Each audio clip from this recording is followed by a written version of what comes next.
What's up, everyone? Welcome to Among the Fence. My name is Aaron. Today we're checking out the new album, Losing What We Love, by the band Knuckle Puck. This is the fourth studio album from the Chicago native pop punk band since they formed in 2010. And this is honestly one of my favorite pop punk bands, which is kind of weird because this is actually my first time reviewing any of their music.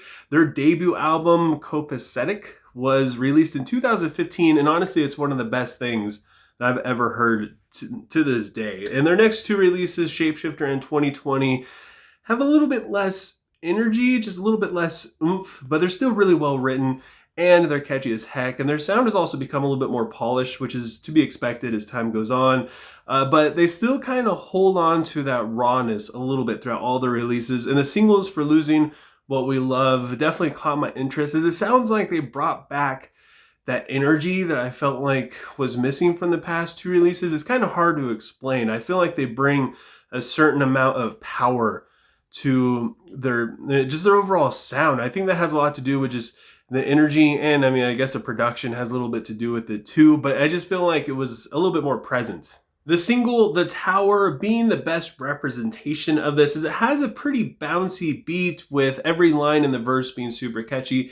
The chorus brings more of a wall of sound with vocals that I just couldn't get enough of. And the bridge has like just a bunch of feedback building up into this really mellow passage. And the transitions throughout the song are absolutely brilliant. And then we also have Groundhog Day, which comes more in the middle of the album, has more of a stop and go kind of riff in the verse. And the first chorus is really gentle, kind of being more of like an eye of the storm kind of feel to it. While the second time it comes around, it still is pretty gentle. It's just a little bit more, just a little bit more presence to it. And because of that, it makes it feel a little bit more emotional. It took me a few times of listening to this song to really get it, and definitely listening to it in the full album, it made it just that much better. I'm more of an album guy than a singles guy anyway, but I mean, after like my third listen to this thing on the single when it was released, I was already hooked. The opening track for the album, A New Beginning, has a really punchy intro, and the verse and pre-chorus are basically building up into the chorus that brings that same kind of enthusiasm back around.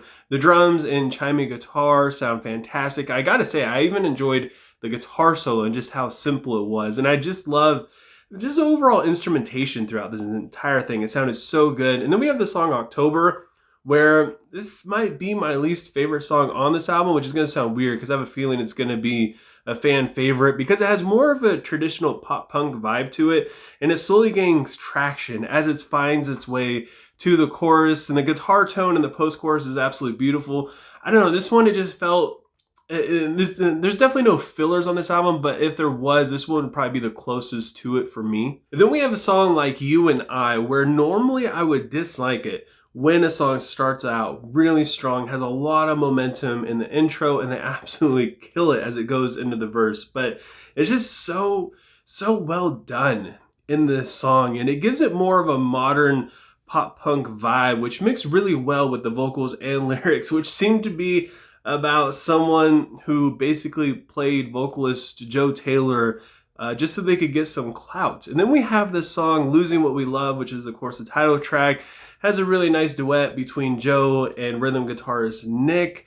The clean, chimey guitar, again, is just so freaking good. And the chorus is super catchy, and the outro becomes almost atmospheric. And I really enjoyed this song. I mean, all these songs are really simple, and that's what makes them so great.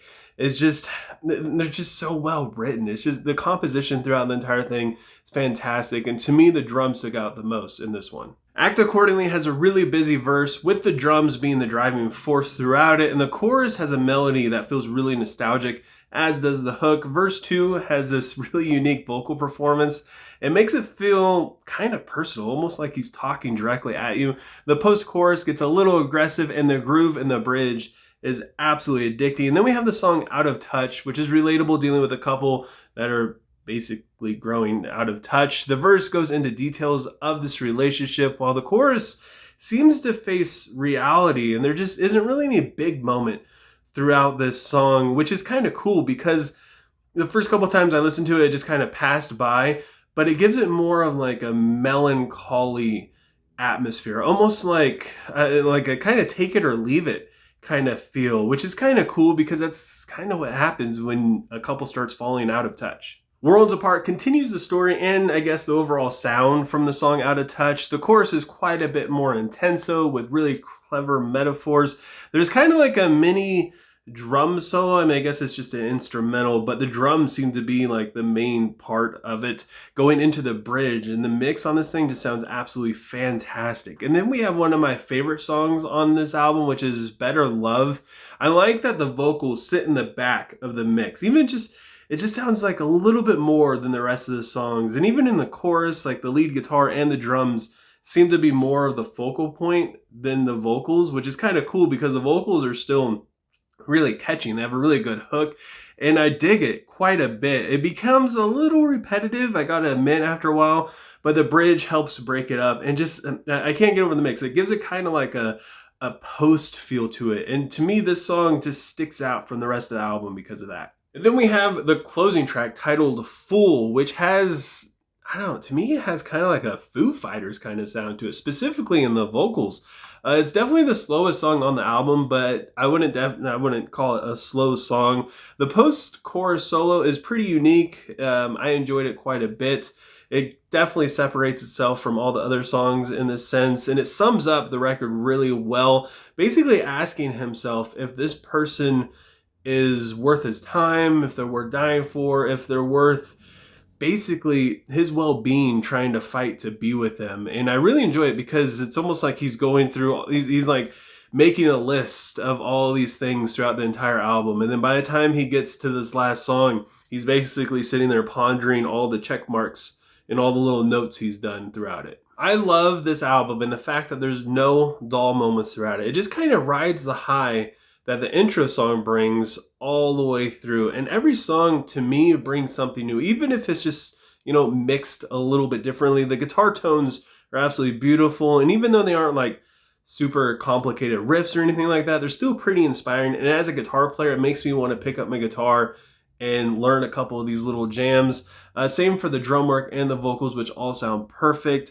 The only problems I really had with this thing is in the realm of pop punk. Sometimes the songs do kind of blend together, making them feel the same, even having the same kind of themes. I mean, a lot of the songs feel like it's literally about the same thing, and he's talking about the same thing. It's just he's doing it in a different way. It makes the record feel kind of long, but at the same time, it makes it feel like it's all one big thought. Like it makes it feel like it was done on purpose. It's concise.